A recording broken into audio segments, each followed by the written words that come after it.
Okay, welcome to this session of Children and Young Adults Gothic Stuff. And this is the panel on Witchhood, Monstrosity, and Anti-Hegemonic Figures. And our first presenter today is Samragngi with her presentation that's titled Where Lovecraft, Sabrina, and Archie's Universes Collide, Analyzing the Significance of the Gothic in Riverdale and Chilling Adventures of Sabrina. Samragngi is... Thank you so much for the introduction. I'm just going to read your bio. Yeah, sure. Go ahead. She's an MA student in English literature at Jadavpur University in Kolkata.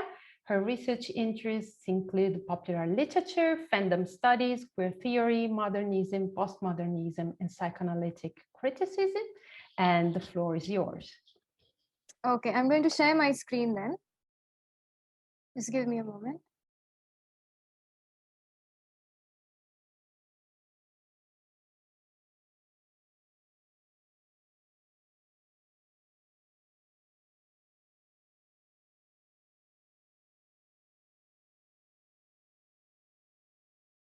Okay, I hope I'm audible.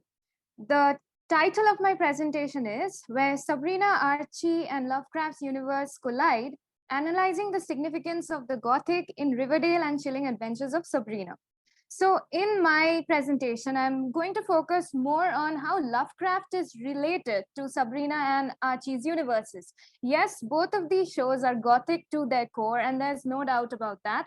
But my presentation is going to deal with how Lovecraft is involved in all of these things, in both Sabrina and Archie's universes. So these two universes that we have, one of Greendale, which belongs to Sabrina, and one of Riverdale, which belongs to Archie, how they both collide and become one whole universe. Okay, so the prominent features of the Gothic genre that we find in both Riverdale and Chilling Adventures of Sabrina, they are very overt in Sabrina because we have witches, phantoms, monsters, and then we have nightmares and supernatural paranormal activity going on. It's overt in the sense that we have magic and witchcraft too in Sabrina. However, in Riverdale, it's more covert. It doesn't happen so blatantly because everything that is happening in Riverdale, be it the crime or the mystery, they all have very logical, practical explanations. It's not just a mystery out of the blue, which doesn't have a solution, which doesn't have a rational explanation, but everything can be logically and rationally explained. So let me just go on to the characteristics of Lovecraftian horror, because that is what I'm going to primarily explore. Number one, hankering after forbidden knowledge. That is something we find in most of Lovecraft's stories. Number two, the influence of aliens and supernatural creatures on the earth. And these aliens, these supernatural creatures, rather a whole range of gods and goddesses, Lovecraft called them the old ones or the elder things. Number three, alienation and isolation in a world held together by the illusion of togetherness. Number four, questioning reality, nature, and knowledge. Number five, use of runic symbols and multi-meaning words to establish a connection with the past. And the last point is the most important of all, and that is the use of cosmic horror and cosmicism, which is basically the same thing. And cosmic horror is basically the horror of the unknowable or the incomprehensible, something that you do not understand. It is the sense that ordinary life is just a thin shell over reality, and reality is extremely alien, extremely abstract compared to ordinary life. So it's so alien and so abstract that merely contemplating it or merely trying to understand what reality is enough to drive a person crazy. It's enough to drive a person insane. So basically what Lovecraft believed was that we human beings, we have our senses, but instead of the senses liberating us, they are sort of restricting us. Our senses are limiting us. They are restricting us. We're not aware to other things that are happening in the world because our senses are restricting us. We cannot perceive those things. Our senses are very limiting that way. This was the whole idea over which Lovecraft operated. So next we have Sabrina's connection with Lovecraft, which I've told you before too, that it's very overt. The connection is very overt. In Chilling Adventures of Sabrina, we find mentions of H.P. Lovecraft everywhere. The elder things, the eldritch terrors, and then there are episode names which directly correspond to the names of certain Lovecraft stories and novels like The Dreams in a Witch House, Mountain of Madness, and the entire part 4 of Chilling Adventures of Sabrina is about the Eldritch Terrors. And all the 8 episodes, they deal with separate Eldritch Terrors. All the 8 episodes, that is, one Eldritch Terror featuring in every one of the 8 episodes. So it's very overt, it's very blatant. Now we are going to examine the show Riverdale based on H.P. Lovecraft's unique use of the Gothic tradition. Wow, Jones, props to you. It's very Lovecraftian, which I'm sure was the intention. But I gotta ask you, you write this on typewriter? Jughead, which of your favorite horror writers did you bring to share? I brought the collected works of H.P. Lovecraft. There's nothing scary about Lovecraft.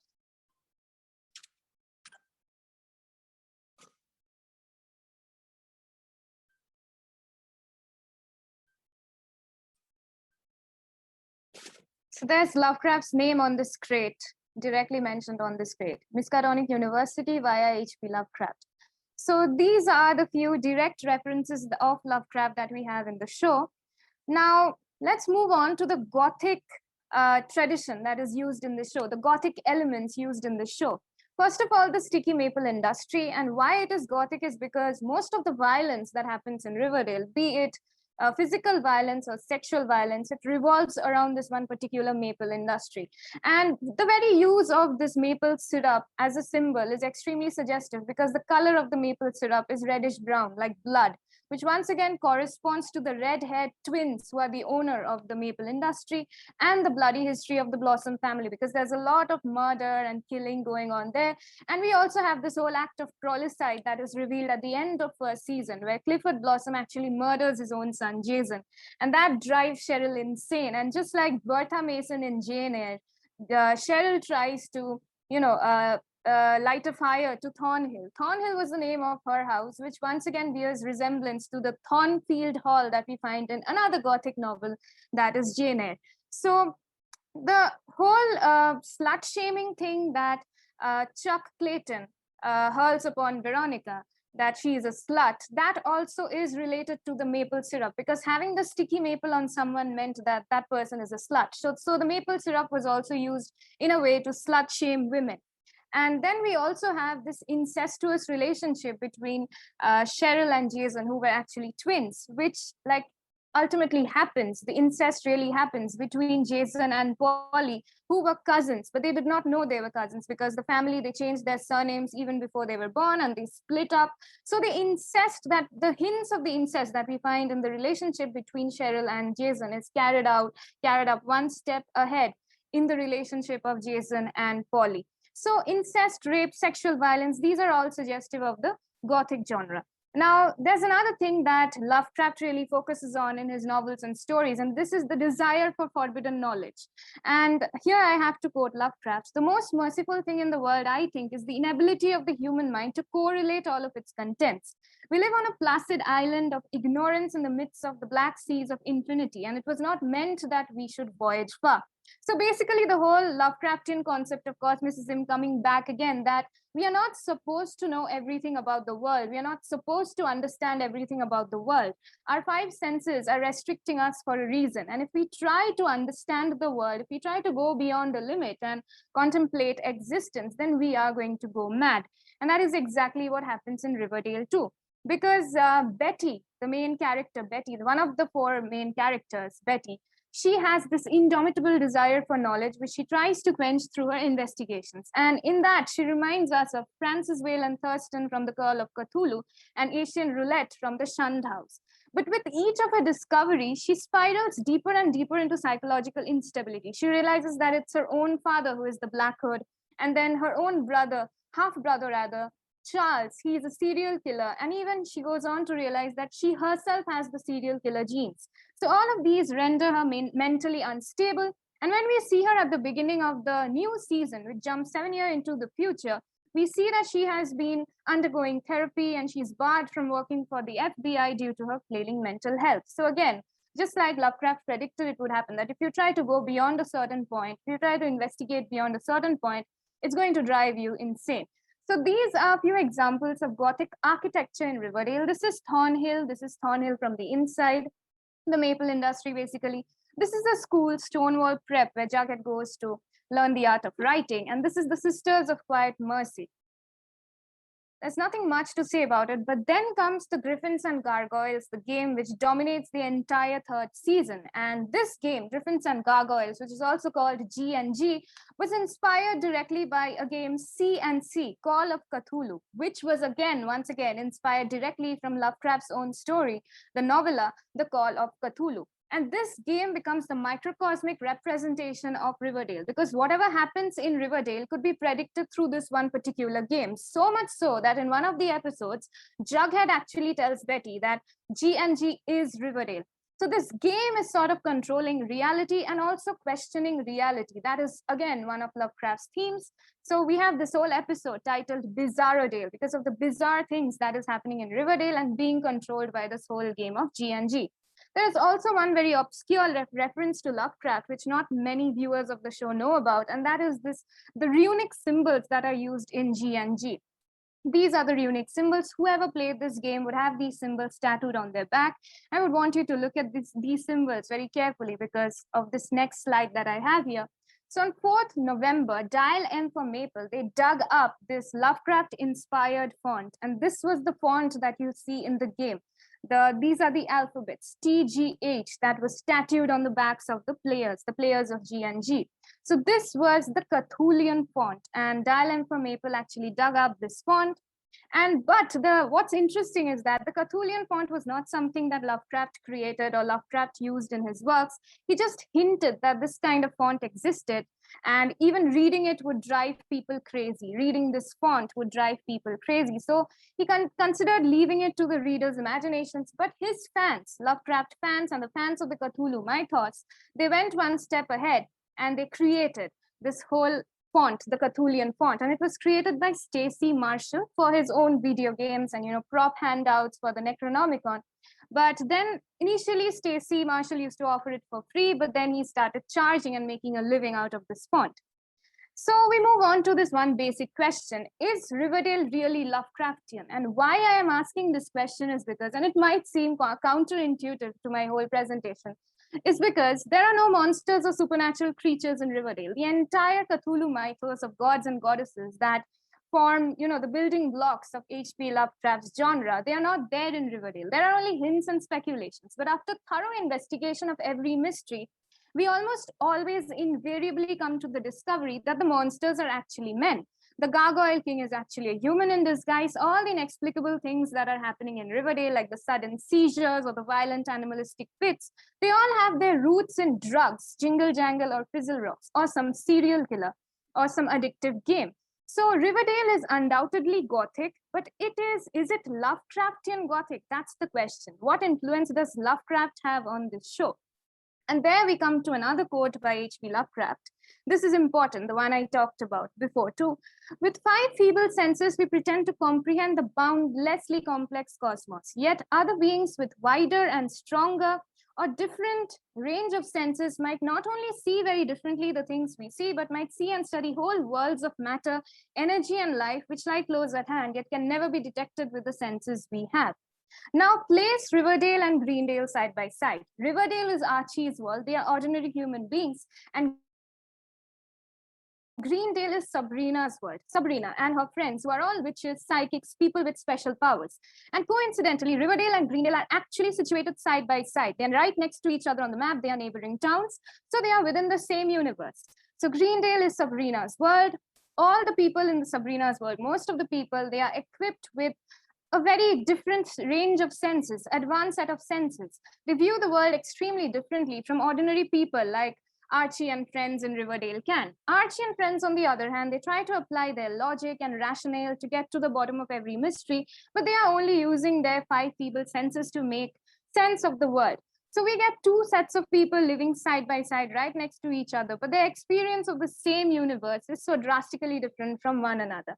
So now I come to the main point of my presentation, and that is, if you analyze Riverdale as a show separately, then it might just appear as any Agatha Christie novel or any mystery novel of that sort. But if you analyze Greendale separately, it might like appear as another version of Harry Potter. But when you analyze them together as one universe, you get the Lovecraftian reality. You get the world exactly how Lovecraft would have viewed it. Riverdale becomes a microcosmic representation of ordinary life, inhabited by ordinary human beings, mostly young adults, trying to use their five feeble senses to infuse the world with meaning.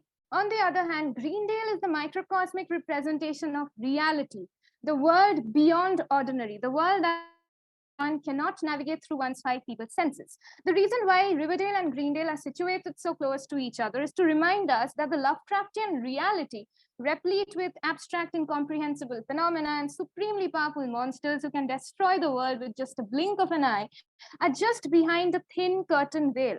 Though these things might appear completely practical in our world, represented by Riverdale, it takes just one trip to the neighboring town to come face to face with the unfathomable. All it takes is just one look behind the curtain. So this is why when we analyze Riverdale and Greendale together as one complex universe, we get the Lovecraftian reality. We get to know the world exactly how Lovecraft viewed it, with one part of it inhabited by ordinary human beings who were just trying to use their senses to make sense of everything, to make sense of the world around them. And on the other side, we have Sabrina and friends, all equipped with an advanced set of senses who can actually communicate with the other realm, with the further. So this is the end of my presentation. These are my references. Thank you for being so patient and listening to me ramble on and on for 15 minutes. Thank you so much. Thank you, Samragngi. And we can go on with our second presentation of today with Kristy Strange. And her presentation title is The American Nightmare, Examining the Monstrosity of a Neoliberal Society on American Youth in Victoria Schwab's Monsters of Verity duology. Kristy is an independent researcher. She holds an M.Lit in the Gothic Imagination from the University of Stirling, as well as a BA in both English literature and clinical psychology from Bishop's University, Quebec.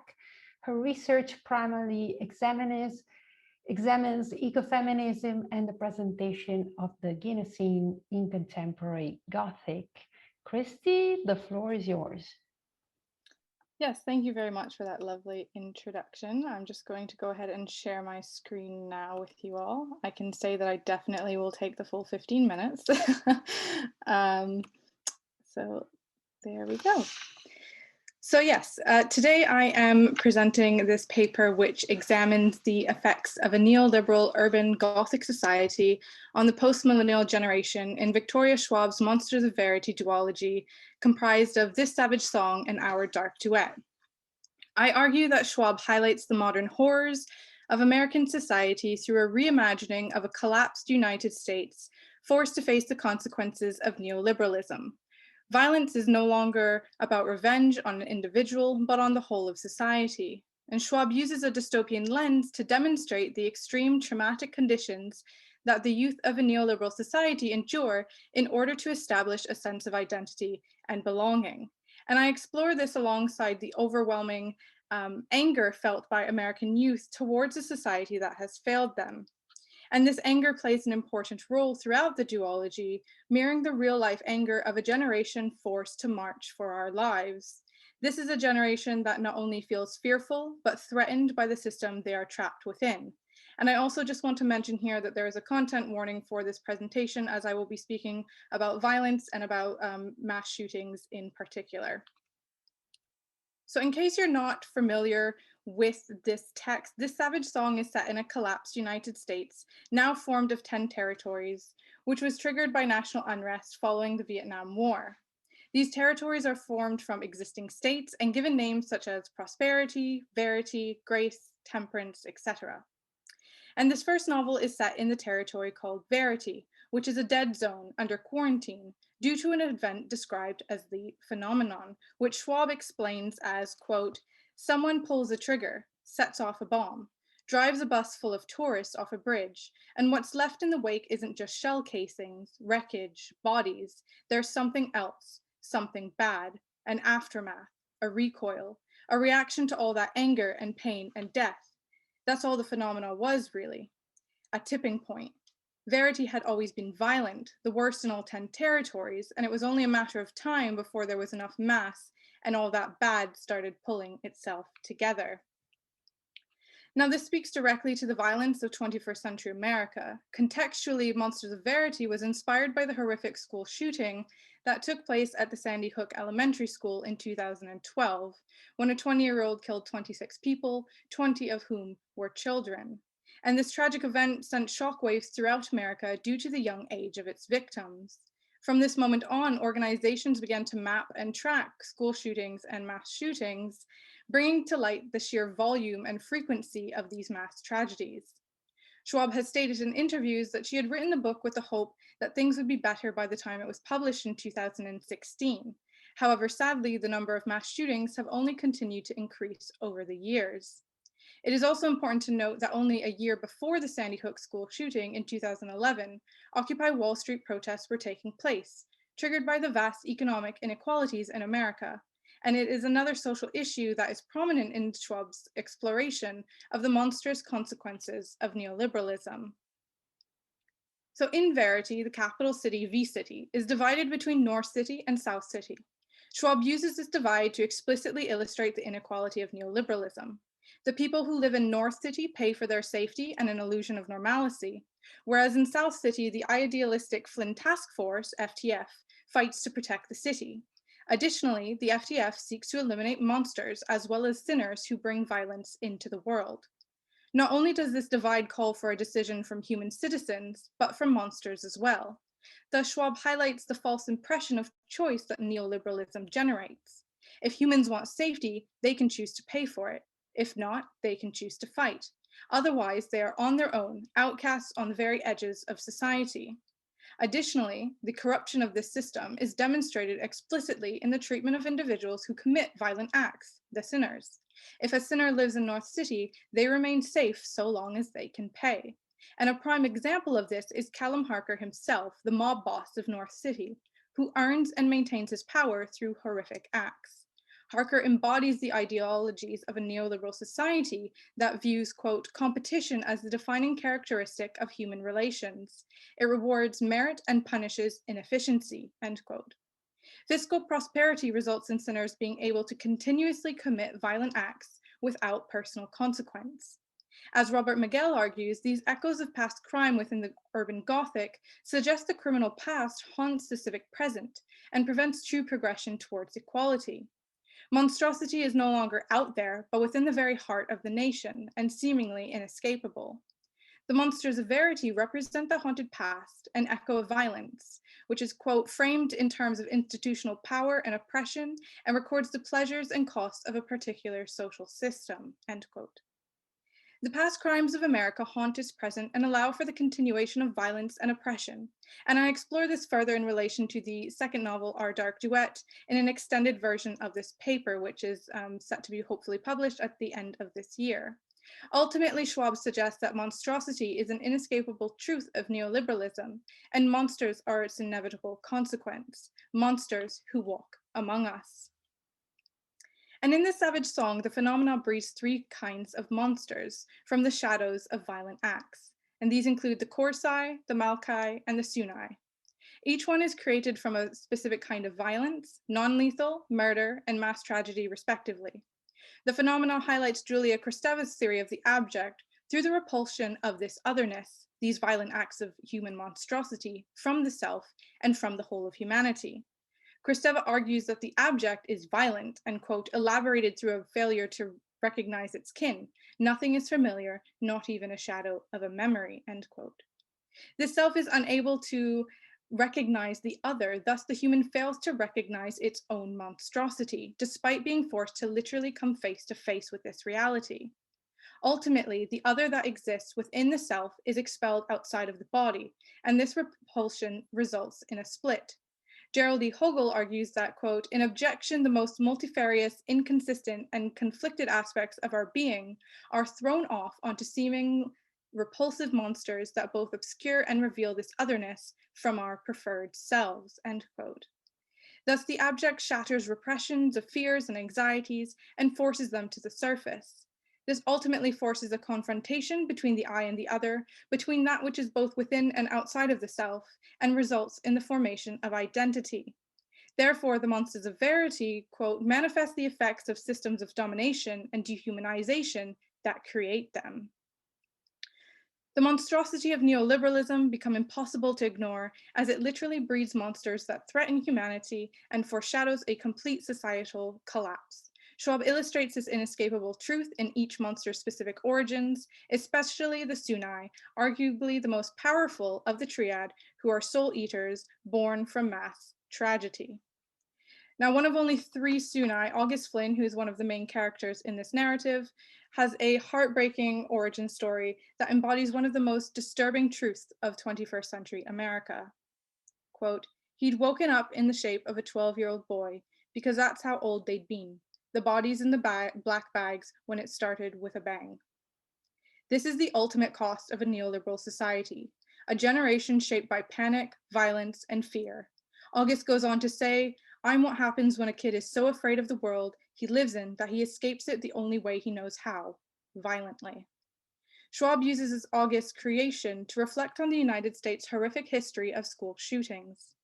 And this is highlighted further when August crosses the South City into North City, quote, anger flared through him at the sight, the illusion of this safe, clean city, and the tallies across his skin prickled in warning, end quote. An anger that recalls the sentiments of the March for Our Lives protests held in the United States in 2018 when students led demonstrations calling for gun legislation to prevent future violence across the nation, and especially within schools. This is a generation unprotected from the consequences of a neoliberal society, a generation viewed as both monsters and victims. Schwab demonstrates this conflicted, stereotypical view of teenagers in August, who literally embodies the teenage monster. The tallies that appear on August's skin mark the days that have passed since he last went dark. And when a Sunai goes dark, there is no such thing as monster or human, sinner or innocent. Everyone perishes. Thus, the warning August feels demonstrates the rage of post-millennial youth towards the injustice and inequalities of neoliberalism, the rage of a generation left to save a dying world, left to save themselves. Nevertheless, August must control these emotions. He fears nothing more than the loss of control, the loss of himself when he goes dark. In retaliation against his own body, August starves himself because of the disgust he has towards his own identity. He wants to prove that he can be human, that he belongs in this world, but in a cruel twist of fate, the longer he starves himself, the closer he comes to his true form. He doesn't fit into the definitions of human or monster. Even his diet is different to the other monsters of verity, feeding not on human blood, but on the soul of sinners. Thus, August is left to figure out how and where he belongs in this world, unsure of his purpose. He is desperate to mirror the kindness, the humanity he sees in his adoptive human father, Henry Flynn, and is desperate for his approval. However, this overwhelming sense of a lack of belonging, a lack of humanity that is inevitable, results in panic and is shown as August slips closer towards darkness. Quote, I can't go dark again. I'm holding on to every little piece, and if I let go, I can't get them back, and I don't want to disappear. August is simply a boy terrified of his own identity, scared of what it makes him. Alternatively, Kate Harker, who is the other protagonist of this narrative, is a human teenage girl who desires nothing more than to be monstrous like her father. Like August, she is desperate for her father's approval, and the only way she's able to achieve this is by mirroring his monstrosity. An understandable desire when we learn her mother died in an apparent suicide. Kate is scarred metaphorically and physically from witnessing her mother's inability to cope with the new reality that followed the phenomenon. As a result, she understands the cruel nature of the neoliberal ideology her father has established.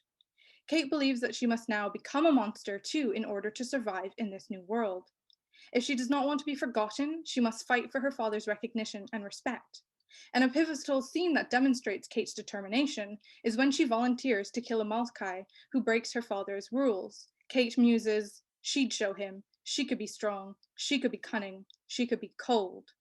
Like her father, she shows no mercy. However, despite the calm exterior, Schwab highlights once again one of the most prominent issues faced by the post-millennial generation, anxiety. Kate is riddled with anxiety from the inconceivable loss of her mother and subsequent pressure of her remaining paternal figure who, quote, polices the boundaries of legitimacy thereby constituting meaning, behavior, and identity, end quote. Kate struggles to find her own separate identity from her parents. This is also apparent in her fashion and music taste, which can be described as goth or punk. This performative identity allows Kate to exist outside of fear and feel in control of some aspect of her life. Kate, like most youth, has no idea who she is and fears what she may or may not become. This is a generation that feels helpless against the neoliberal structures of society, playing to expectations and trapped in the city's never-ending rat race. At the end of this savage song, it becomes impossible for Kate to ignore her father's true monstrosity, and she realizes her dream of being a family is ruined.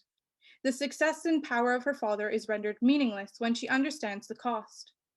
This results in a desire for justice as Kate declares, "You're not a father, you're not even a man, you're a monster." The masculine identity that she has chased since the beginning of the novel is laid bare before her. No longer a person to aspire to, but a repulsive monster. In the wake of this enlightenment, Kate's identity takes a dramatic turn. Every violent act has a consequence, and Kate is no exception. Quote, "Most of the shadows stood still, but one began to crawl, spreading like the pool of blood now stiff, away from the body and up the wall. It stretched and twisted and drew itself upright off the blood-flecked wall and into the room. She was tall and thin with pointed nails that shone like metal and eyes that glowed like cigarettes." Kate births a monster. After accidentally killing a man in self-defense, the shadow of this violence transforms itself into a Malkai, Kate's counterfeit. Schwab makes this explicitly clear in the description of the monster's nails and eyes, two details consistently attributed to Kate. When he asks what her name is, the Malkai responds with Alice, the name of Kate's mother. The masculine identity that Kate sought from her father has shifted to the feminine identity of her mother, the very thing she was most afraid of at the beginning of the novel. Like her mother, Kate has denied a neoliberal ideology. Nevertheless, Schwab emphasizes that Kate fundamentally achieves her original goal.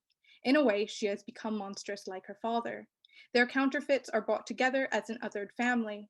And this poses the question of whether Kate has truly escaped the monstrous neoliberal society of Verity, a question that is once again explored further in our dark duet, and one which I examine in the longer form of this paper. And thus, in conclusion, Kate and August highlight the sufferings of a post-millennial youth. Kate grounds herself by asking, "Where are you?" as she imagines parallel worlds where there are no monsters, a place that still offers the comfort of her mother's arms. August, on the other hand, understands his existence starts not from a bang, but a whimper. They are teenagers abandoned by society and desperately trying to understand how and where they belong in a dying world, seeking an identity within a system that continues to fail them. Schwab's approach of simultaneously threatened and threatening teens illustrates a generation that fights back against the oppressive, violent systems that demand unchallenged compliance. She questions whether we can ever truly escape the violence of our past and change the future, or if we are forever bound by systems of modernity that place profit over humanity. Like August and Kate, American youth won't go down without a fight. And thank you very much. These are the references I have used for my presentation today.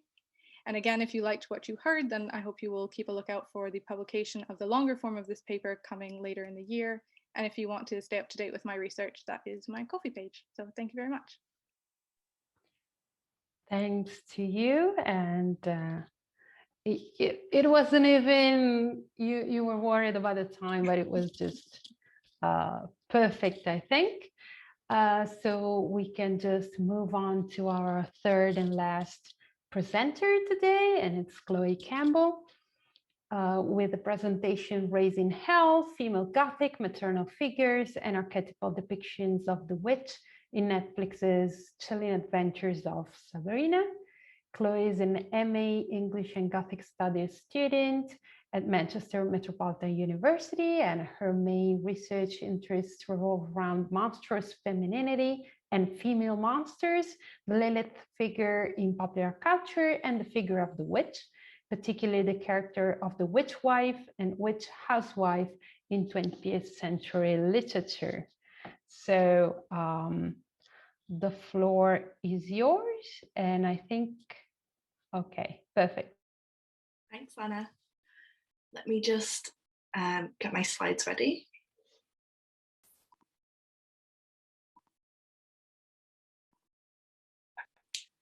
Can everybody see my presentation slides? Okay. So today I'm going to be talking about the female Gothic, maternal figures and depictions of the witch in Netflix's chilling adventures of Sabrina. As Rachel Mosley notes in her article, Glamorous Witchcraft, Gender and Magic in Teen Film and Television, teen witches typically gain their powers at the moment of transition from child to woman. Netflix's Chilling Adventures of Sabrina corresponds with this tradition, as the narrative commences on the eve of Sabrina Spellman's 16th birthday. This date is a milestone at which Sabrina must choose between her humanity and her witchhood. This reading seeks to contextualize the chilling adventures of Sabrina as a coming-of-age story that draws from both the female Gothic tradition and the cinematic history of the witch, to consider why and how adolescent protagonist Sabrina embodies a composite, progressive power for a new generation. Sabrina Spellman, as an orphaned Gothic heroine, she must contend with tyrants and patriarchies. Ellen Moers notes that the female Gothic often portrays heroines who are in flight from male tyrants and who cross fantastical landscapes in search of lost mothers. Throughout the series, Sabrina herself traverses multiple fantastical landscapes and realms as she seeks to learn more about her heritage and her destiny. Diana Wallace and Andrew Smith suggest that the female Gothic is a subversive genre which articulates, quote, women's dissatisfactions with patriarchal structures, unquote. Sabrina corresponds with this as she must reconcile with the fact that to save her loved ones, she must initially accept power from Satan. Claire Kahane recognises maternal absence as being a defining feature of female Gothic. And similarly, Mosley identifies the recurrence of the dead or absent mother in teen witch narratives. Writing in 2002, Mosley suggests that it seems significant that mothers, the generational connection to 1970s feminism, are dead or absent in contemporary teen witch texts. In the absence of her mother, Sabrina is guided by three maternal figures, her aunts, Zelda and Hilda, and her teacher, Ms. Wardwell, who becomes possessed by the demonic figure Lilith. Each of these women contribute to Sabrina's command of power and her views on patriarchy, witchhood, and womanhood. As an archetypal satanic witch, Zelda's characterization corresponds to a culturally dominant figure of the witch. Zelda's adherence to tradition and heritage and her commitment to satanic doctrine and patriarchy position her as a conservative role model. Laurel Whistler defines the satanic witch as a malicious female magic user who derives her power from voluntary enslavement to Satan. In episode or chapter 1, it is Zelda who says that it's the coven's sacred duty and honor to serve the Dark Lord, and she frequently attempts to steer Sabrina towards satanic witchcraft. In her evaluation of the power dynamics at play in the series, Megan Hennessy suggests that Zelda is both powerful and subservient, and she herself is complicit in the witch's subjugation to Satan.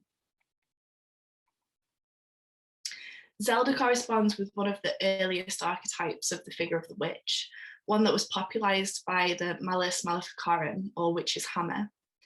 Published in 1487, this religious text furthered the Christian notion of a witch as a woman who was in league with the devil.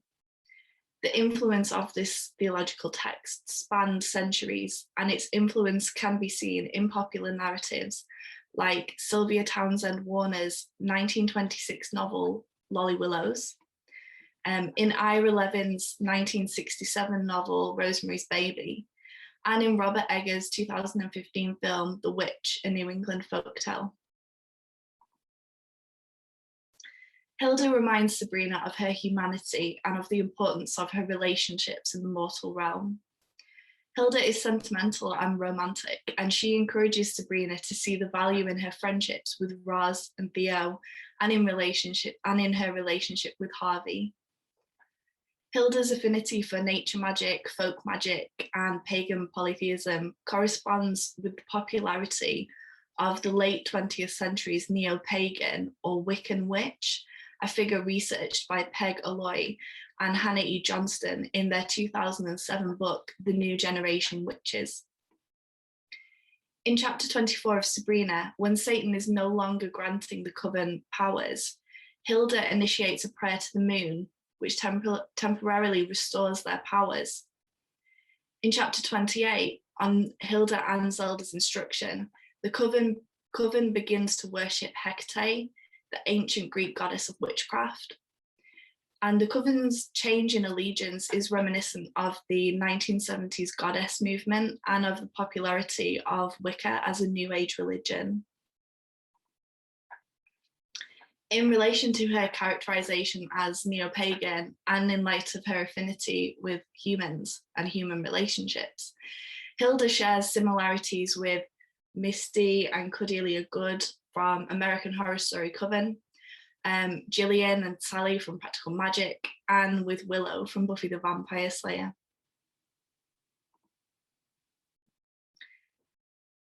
The demonic Lilith inhabits the body of Sabrina's teacher, Ms. Wardwell, and she closely guides Sabrina from the perspective of her high school teacher and as a powerful demonic entity. Lilith corresponds with the apocryphal tradition of Lilith as the biblical Adam's first wife, who fled Eden and was subsequently deemed mother of demons, and who is often cited as being the first vampire or the first witch. From the outset, Lilith is a figure of female empowerment, of matriarchal power and of female rage.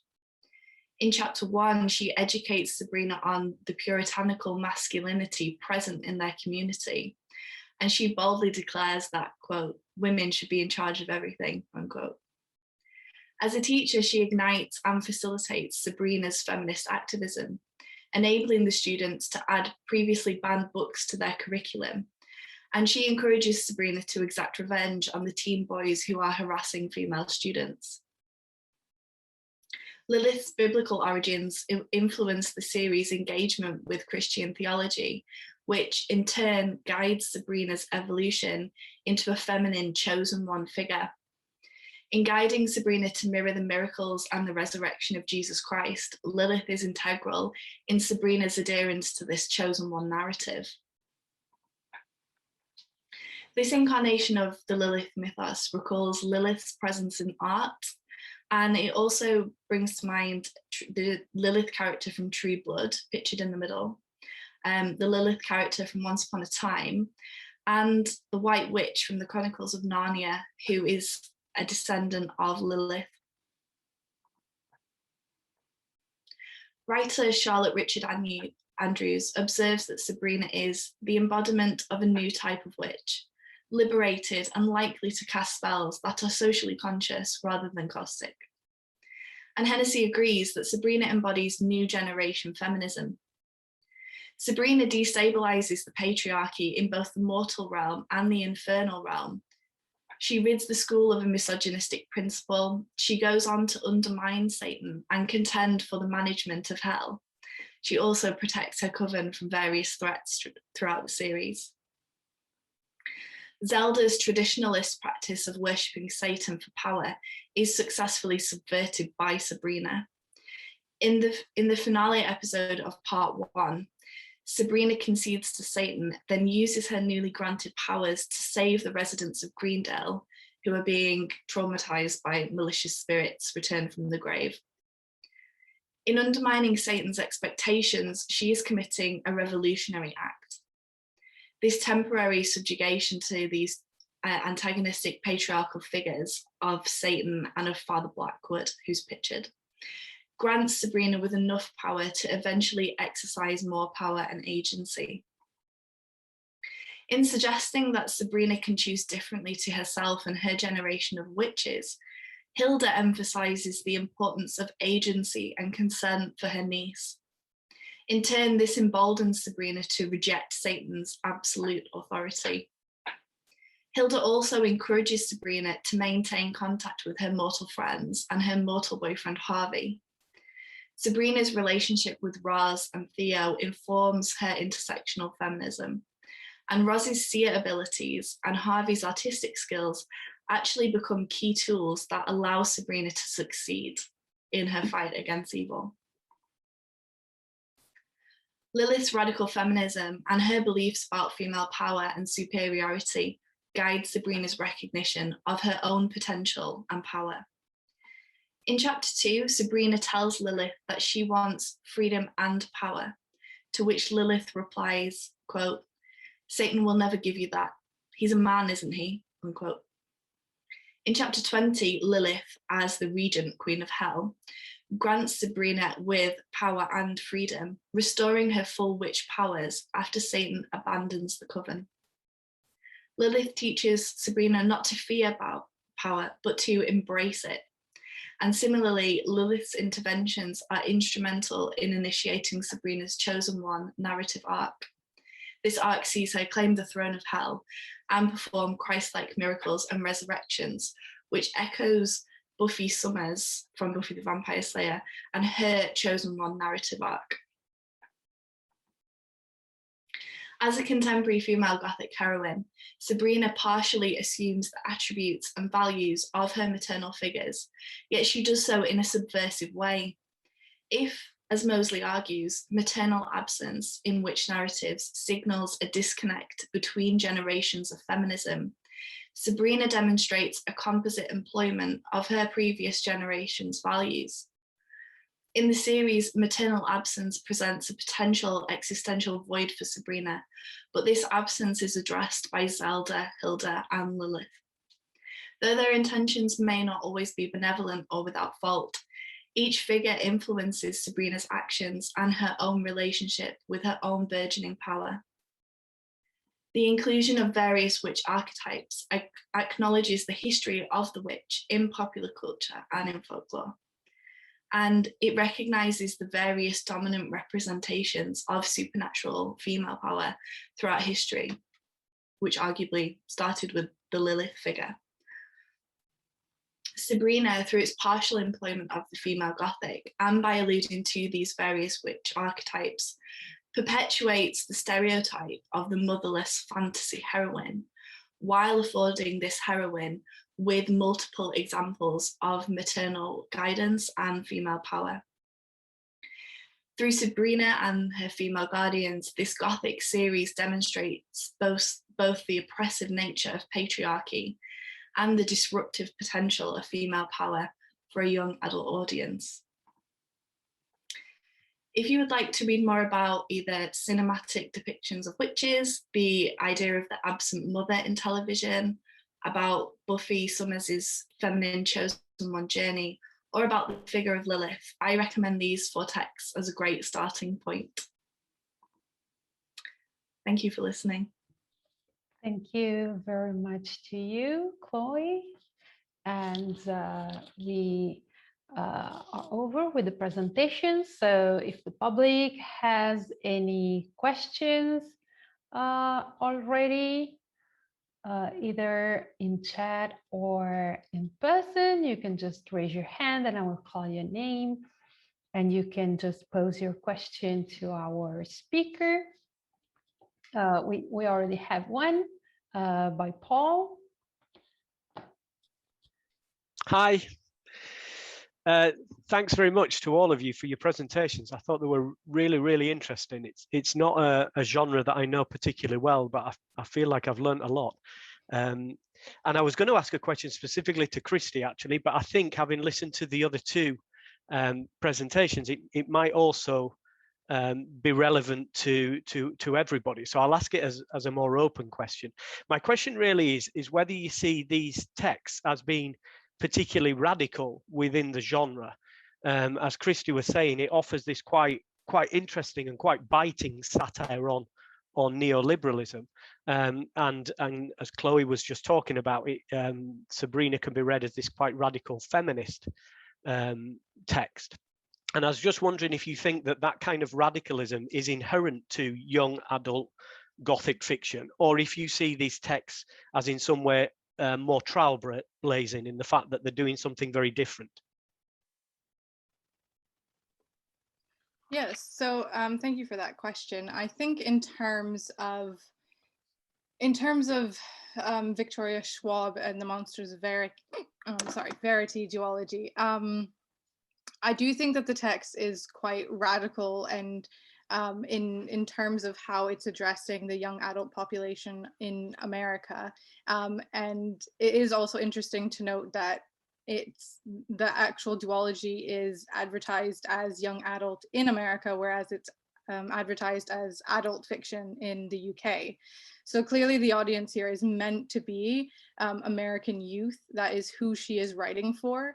And it's especially in terms of what she's writing about, and the strong focus on the violence and the mass shootings that are occurring. She's addressing it in a very radical way through this sort of blurring of boundaries between the teenager and the monster, rather than just sort of the idea of human versus monster, but really specifying that down to how teens are viewed from society at large, but also how teenagers are viewing that world that they are having to grow up within, that is extraordinarily more and more violent, and which provides them with no safety. And I would say that specifically with Schwab, it's a radical text in how she's addressing these components. I don't think it's necessarily radical that she is addressing them, because it is so prominent within American youth culture. That is a reality, a horrific reality they have to deal with every single day of their lives. But the way that she approaches the Gothic to do this is very interesting in terms of how she's using monstrosity to demonstrate how this violence is literally taking form within the society, and how that ultimately is affecting the society. I don't talk about the second book too much, like I just didn't have time to talk about it today. It's in the longer version of the paper, but in that second book of the series, it really highlights how that affects the further collapse of a system that is already, you know, on the brink and dying, and challenging how you can, if at all, be able to recover from that, or develop into a human that doesn't have this sort of tainted monstrous soul, if you will. So it's very interesting, and I do think radical in how she's approaching this idea of, can we actually ever truly escape the monstrosity that we have created, and or if we're just stuck in it, essentially. It's a bit bleak, but yeah. No, it sounds really interesting. I'm definitely going to check it out. Sounds really interesting. Do you mind if I ask Chloe next? Okay, I'll just ask to Chloe, because obviously Chloe just sort of started talking, and I'm really interested, actually, Chloe, about, you were talking about Sabrina kind of has an aunt who's a Satanist. I think that's really interesting. Do you know what I mean? It's like whether the kind of implications of that are ever really explored. Do you know what I mean? It's kind of like, it's really fascinating. But anyway, sorry, back to the original question about whether you see them as being quite radical. Yeah, that's an interesting comment as well, because especially when you look at this iteration of Sabrina in comparison to the one from the 90s and the early 2000s that a lot of people will be interested in and will have perhaps seen. These witches really are bad witches. They engage in cannibalism and satanic worship, and so they're very different already. And in terms of it being like a radical text, there's a lot of feminism in it, but also the idea that you should and you can question your religion. I think it's a really great commentary on religion. And each season can be viewed through that lens. It starts off with Satanism. In the second part, it moves to sort of worship of Lucifer, and the idea of Lucifer as a fallen angel. And then paganism comes into it, and there's the idea of all these different gods, and then the goddesses of witchcraft. So I think in terms of it being a young adult text that is looking at religion, it's really interesting. And I can't really speak to the genre as a whole, but if you look at it in terms of a witch narrative, it very much plays into the tradition of witch narratives and their relationship with feminism and the feminist adoption of the witch that happened in the 20th century, and it brings that together, and it does it for, you know, a teen and a young adult audience, and I think it does it really well. Like I say, it shows Sabrina actively questioning what she is being taught and how she is being raised. So I definitely think it's radical in that respect. Thanks for your question. Any thoughts on that, Samragngi? Yeah, the two shows that I examined, Riverdale and Sabrina, they are also like both very radical. And Chloe has already mentioned how Sabrina is radical, how it's fighting patriarchy and the, you know, male figures like Lucifer. Riverdale too, I believe, is a very self-consciously written show.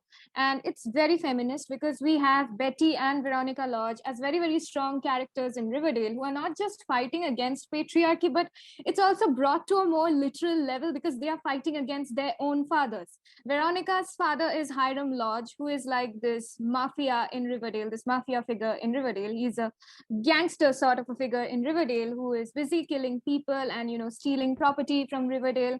So Veronica is constantly fighting against her own father. And on the other hand, Betty is also fighting against her own father, who eventually turns out to be the Black Hood, who is a serial killer running amok in Riverdale. So both of these female figures, Betty and Veronica, they are trying to take them down. And then we also have the figure of Cheryl, who is actually fighting patriarchy in a different way. If we view the character of Cheryl, it's fighting patriarchy, the whole toxic masculinity, that aspect, because Cheryl is queer. She is a lesbian and she is with Tony, who is also queer. And like I said, Riverdale is a very self-consciously written show. And even if we have instances of toxic masculinity in Riverdale or queerphobia in Riverdale, the characters are calling it out right in the show. Like Veronica openly calls people out as that's misogynistic or that's very toxic. So it's a very, very self-consciously written show, both Riverdale and Sabrina. Sabrina is much more overt in its fight against patriarchy, but Riverdale is more like what happens on social media. You know, you're calling people out, you're calling the toxic masculinity, the toxic standards of society, you're calling it out and you're addressing it right then and there. So yes, I believe both these shows are very radical in nature. Thanks very much. Thanks for everyone's presentations and for everyone's answers. Really interesting. Thank you. Thank you for your question, Paul. And we have one by Monica. Hello. Thank you very much for your presentations. I've enjoyed this panel very much. I've got a question for Chloe because this is the text I know the best, but I think maybe the other speakers will have something to say. It's not very different from what Paul has said, but maybe I want to focus in the age group to which this works are addressed, because when Sabrina was released, a lot of friends and I were commenting on how much we would have liked or how things would have been different if we had a show like this in our teenage years. But you've also mentioned texts that follow this idea of the witch as a feminist figure. For example, Lolly Willows, which I find some similarities. But I was wondering, how is Sabrina, or why is particularly addressed to teenagers? Like what needs, because in the analysis of the witch in different shows and books, we analyze it as a fight against patriarchy, as a rebellion, as a rebellious figure, and this applies to all age groups. So what are the needs of these teenagers? What is this that my friends and I were saying that we didn't have before? Why particularly during teenage years? I think we can all guess more or less, but I was wondering if you've studied the test very well, and also the other works that you were analyzing, the other speakers, maybe you have a better developed idea about young adult fiction, teenage shows, even late childhood. So any comments will be very appreciated. Oh, thanks, Monica. That's a great question. I think one of the things to talk about with Sabrina is the way that it uses the supernatural to literalize a lot of the horrors of being a teenager. In a very similar way that Buffy did. So you have the various different patriarchies and the various different monsters which represent threats to her body and her agency. But then you have a very relatable series of plots, because of course she is half mortal as well, and I think the half mortal, half witch characterization comes into it really well when you think about the schools, because it's in Baxter High, which is Sabrina's school, that she faces a lot of these kind of acts of everyday sexism and everyday oppression. So, for example, the principal, who is quite a nasty figure, you know, he supports the jocks and he makes sure that they're all well taken care of and happy at school, but then he won't let the female students read the feminist text that they want to read. And then there's also the storylines of sexual harassment against the female students. And I think that for a young adult audience, they will be relatable, unfortunately. And I think that's where the series really succeeds, because it's not just metaphor and monsters and magic, it's very real situations that so many people experience on a daily basis. It considers race with the character of Roz. It considers lots of issues about gender and gender expression through the character of Theo, who is transgender and also perhaps non-binary later on. So I think it handles those very human issues quite well. I don't know if that answered your question, but there's lots to think about there. Yeah, I completely agree. Yeah, you're completely right. Is there, does anyone else have a comment or reflection? Or just, I think there was another question. Yeah. Yeah, I was gonna just say that in terms of YA and, you know, young adult fiction, I do think that obviously something that is across the board with all of these texts is that these sort of radical texts challenge the authority that young adults are growing up within, and especially sort of having to discover and adjust and renew an identity, especially in relation to parental figures, which again we've seen in multiple presentations today. I think specifically for, again, I mean, it's quite obvious why this text is of why it's YA in terms of the discussions surrounding specifically school shooting and having these teenage characters trying to make their way through life, really. But I just highlight the fact that because it's marketed differently in two different countries, and obviously elsewhere as well, I think America is really the only place, possibly Canada as well, where it's marketed as YA fiction, and that's because of the relatability to what is happening within the text. And I think that it's an important text in that, I mean, not a lot of authors will touch a subject like this because it is something that, you know, within a culture, you don't want to admit that this is a horrific reality that is happening and continues to happen and nothing is being done about it.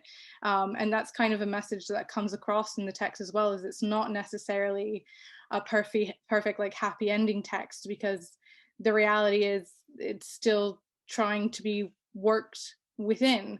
But ultimately, these are stories about teenagers who are just trying to understand where their place is in a world, and when that world is horrific and traumatizing, they have to adjust and find ways to fight back, if in some points, you know, they can, because again, even within the Monsters of Verity text, especially the character of August, who is, you know, one of the most powerful monsters, he is probably one of the most helpless characters, in that he feels he has no control over his identity and it's completely being, you know, cast on him by the society at large around him, and that he can't escape it. So it's trying to accept what is within your control and what's not within your control as well, and figuring out how to move on from that. Yeah, thank you. I guess also, like, when you're a teenager and you've there's a sort of gaslighting effect when you question your values or what you've been taught, because it's just much, I think when you're an adult, even though it's still difficult, there's room for questioning, for challenging. But if everything surrounding you and you're just very recently become an adult, is something completely radically different than what these series are presenting, I think your reality is it's just going to be shattered in a much more drastic way, and it's again more difficult to accept that maybe everything that you know can be different. And when you're an adult, maybe you've gone through this kind of experiences more often, but it's much more shocking for teenagers, of course. And the Gothic is all about this kind of shock. I don't know if there's any other comments. Yeah, I would like to add something to that. And that is like the last panel that I attended, it was about children's literature and how morality is an integral part of children's literature. You know, this binary, this dichotomy between good and evil, black and white, which is very much prevalent in children's literature. So I think the whole point of young adult literature or adult literature is to make those children aware of what reality is. The children who were so, restricted within these indoctrinated values, it's to make them aware, to make them unlearn whatever they learned in childhood, the binaries between good and evil and black and white. So that is why I think Sabrina, the teenage witch, is addressed to a teen audience, because teenage is an age, it's between your childhood and then between your adulthood. It's this transitioning age, and that is when you get to learn a lot of things. That is when you are trying to come to terms with reality. And I think that is the purpose of every work of YA fiction or YA literature.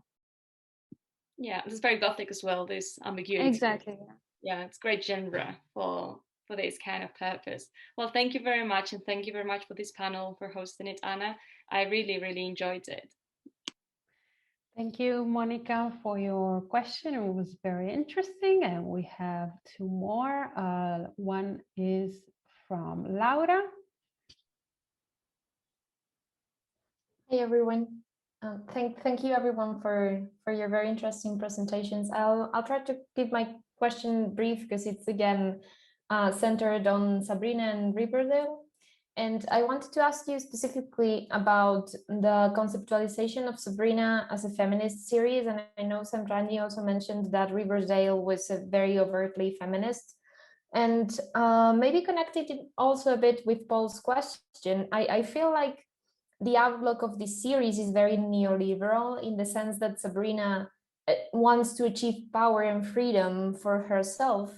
And I'm aware that the series mentioned several times specifically that they are a feminist, and when she does the Wicca club, the women's club at the high school and all these things. But I think the series have so many details that make me feel like it's not so feminist in a way that I could actually, I don't know, feel like my type of feminism or a type of feminism that I want to empathize with, that it's more centered on this type of freedom and individual power and individual choices rather than an approach to sorority and these kind of things. Like when Sabrina helps other women, I feel like it's not because he wants women to be freed, but because she needs their help, or maybe they'll help her later. And it's kind of an exchange, like an economic exchange in that sense. And the series many times also makes fun of Mr. Wardwell, referring to her as a spinster and that she's alone, and things that are very, very not feminist comments. And yeah, so I wanted to know a little bit more about your opinion and how that works, maybe from the perspective of how the series was sold as feminist, and also thinking more about the Gothic and how the series, from a neoliberal feminist approach, kind of steals away the trope of the feminist witch, the figure of the liberated women and the sorority in convents and that type of thing to their own purposes, in a sense.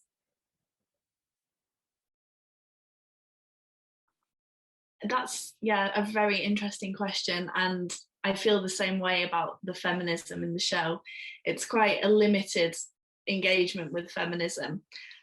Like you say, they have the Wicca club, but it's actually, it's obviously playing on Wicca as a witchcraft religion. and they use it to try and champion their own kind of feminist activism in the school. I think most texts that use the witch as a feminist figure, it is a very complex relationship. Like you say, a lot of what Sabrina does is I see it as being in conversation with that chosen one arc. You know, she is told that she is special and it's like her destiny, and it's written in these ancient books that she will, you know, ascend and take the throne of hell. And so, yes, I agree with you there that it's very much centered on Sabrina gaining power, and not really for all the female characters or for all the characters in the series. I think it's quite a limited engagement, but that could be because of the audience. It's kind of like a dipping your toe into feminism, or it's very like girl power feminism, isn't it? It's interesting, yeah. And I think if you want to read more about that, Megan Hennessy's article on liminality in Sabrina is very interesting, because she sees her liminality as being a central component of her feminism, this idea that, you know, she is a mortal and a witch, and how the two halves of her come into play with that. And as well, she talks about the idea of being woke, so being aware of these issues, but like you say, perhaps not focusing on addressing them. It's more about how can we defeat this evil, and how can Sabrina assume the throne of hell, or, you know, whichever storyline. So it's a very, very interesting idea. Yeah, I would also like to add something to it. And if you approach it from the YA genre, the young adult genre, and if you really focus on this age, the teenage, the young adult, the age span that is, and this is an age when you are just starting to unlearn the things that you've already learned in childhood, and you're just suddenly introduced to so many new concepts. You know, you have to be this woke, under the pressure of being woke, that you know about these concepts. But fact is, for teenagers, there's still a lot of unlearning to do. They are just getting introduced to these topics, so they are not always politically correct.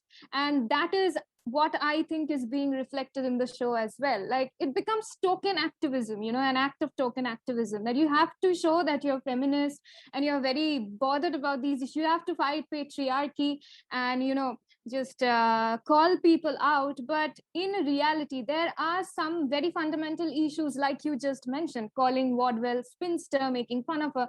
These things go unnoticed because it's just the children trying to come to terms with these concepts. They're trying to learn new things, but there are also many things that still influence them from their childhood.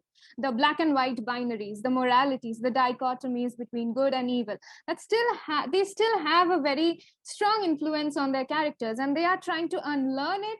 But at the same time, like, it's a process of unlearning that's going on. They are not completely out of it, but they are also welcoming, they're embracing these new ideas of feminism. So at times they are not politically correct. This is what happens to teens and, you know, young adults. Thank you for your answers. I think we have also 2 questions in the chat, but maybe I can put them together because they go again about Sabrina's witches.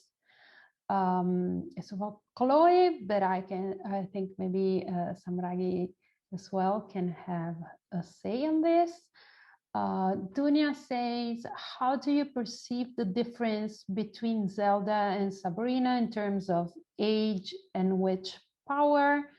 And Miss Drink says, would you say that Sabrina's experience of the realms, the celestial, mortal, and the infernal, helped to show the layers to Sabrina's personality, linking to her relationships with her aunts and Madame Satan?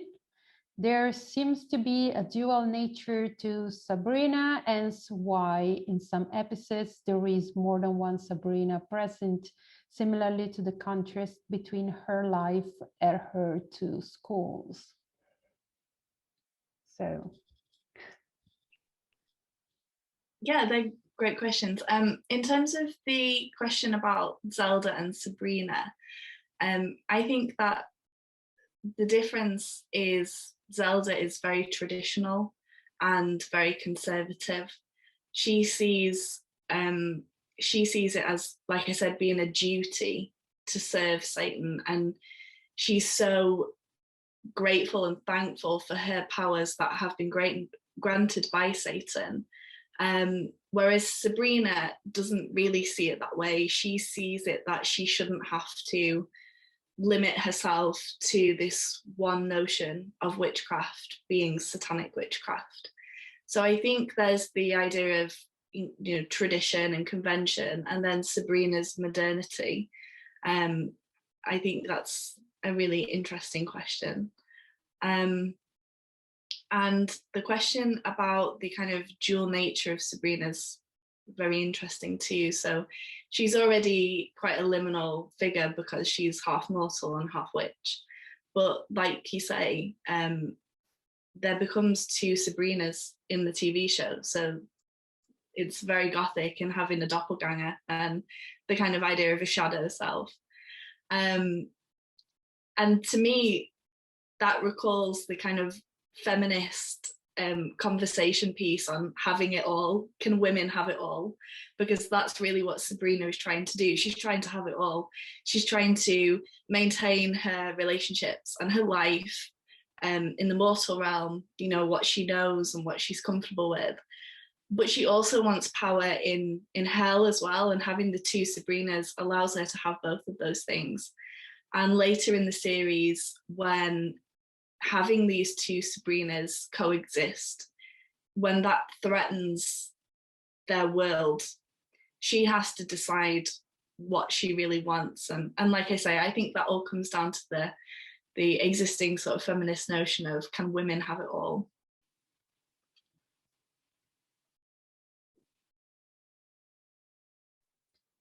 Thank you for those questions. Samragngi, you want to?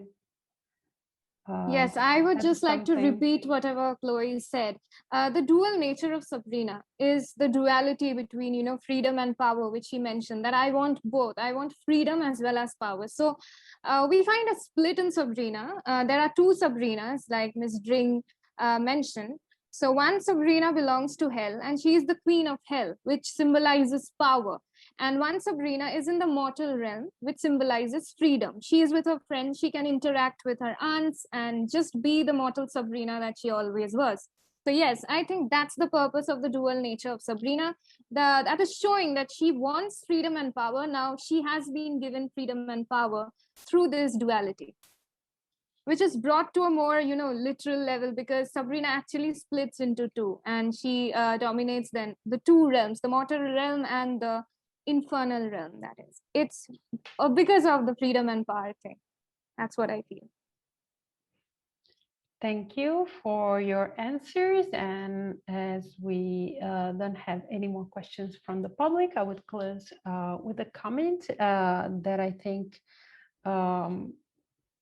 somehow reconnects to this idea of the duality and somehow connects all of your presentations. So if you want to add an extra comment now before closing on this, I think that all the texts you were talking about have this duality and this relation that might be either conflictual or not between the ordinary humans and the supernatural realm. And I found it very interesting in Kristy's text, for example, when she was talking about these differences between August and Kate, as one is a monster, one is a non-monster, but the monster doesn't want to be a monster. while the non-monster wants to be a monster. And I think in some ways also this connects with Sabrina when she's not really sure she wants to be with her friends. She doesn't really want to be what she's meant to be. But at the same time, she does enjoy the potential power that the supernatural realm can give her. So if you just want to close with some comments, each one of you, on this specific aspect, this kind of conflictual and at the same time connection between the monster, the non-monster, the human and the supernatural. Yes, so I think that especially in this particular duology, Kate is a very interesting character in how there's constantly this sort of dichotomy between August and Kate in how opposite and yet similar they are. But in Kate particularly, it's very interesting because, you know, she has this desire initially to become monstrous, and ultimately that does in fact happen in the fact that because she commits a violent act, she breeds a monster, and that monster, the way that the Malkai are formed, are that they are the counterfeit of the person who created them. So therefore, she literally becomes monstrous in this split from self as her monstrous desire, her monstrosity. She's forced to face it. And that really boils down to kind of the split of identity that she's experiencing, especially in relation to her parents and how different they were. As well as when you look into the second book of the series, this is expressed even further because Kate, not only does she have this counterfeit existing, which is, you know, repelled version of herself that actually tries to hunt and kill her, as most, you know, counterfeit and doppelgangers do end up attempting to do, because one cannot exist while the other is still alive. But she also becomes even more monstrous in a way that she can't escape because of a new monster in a different territory that she encounters, in which it acts almost like a virus and starts to spread in her body, and therefore she has to actually fight this monster internally rather than just externally. So there's this really interesting notion within the text of, you know, Schwab addressing not only this idea of creating an outward self that you have to identify with, but having to address that internally as well, and how that split in oneself is needing to be addressed on all levels. And you can't just kind of split yourself in two and think that that's the problem solved and you don't have to deal with that monstrous version of yourself. You actually have to deal with it internally in order to maintain your overall sense of self.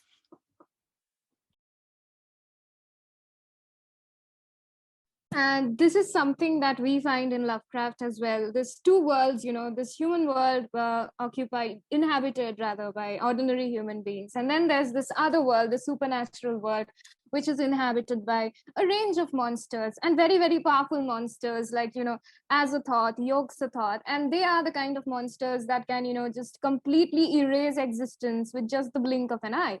So yes, this dichotomy is present even in, you know, I think it's present in all kinds of Gothic literature. And we find that in Riverdale as well, and Sabrina. So that is why, you know, the meeting point of these two worlds, a place where both of these worlds, they interconnect, they meet. And that is what I think is going to happen in Riverdale in this new season. Because now aliens are starting to, you know, make their appearance in Riverdale. And I really want to see how that ends, because that would be the perfect Lovecraftian reality, blending of both the worlds, which just lie close to each other side by side. So those episodes are not out yet. They are supposed to come out in June or July, I think, where we literally get to see aliens in Riverdale. And this is not something that has happened before, because like I explained, whatever happens in Riverdale, whatever mystery, whatever crime happens in Riverdale, it always has a logical explanation, which is very different from Sabrina, because whatever happens in Sabrina, you cannot explain that logically. You just have to take it as fantasy, you know, the willing suspension of disbelief, like Coleridge says. So I think with the arrival of aliens in Riverdale, I think some sort of crossover is supposed to happen between the two shows. And yes, I'm looking forward to that. And about the dichotomy, the human beings and the world of supernatural creatures, I think Gothic, any kind of Gothic literature, be it Gothic novels or graphic novels, going by the Gothic tradition, or even TV shows and web series, they have this dichotomy everywhere.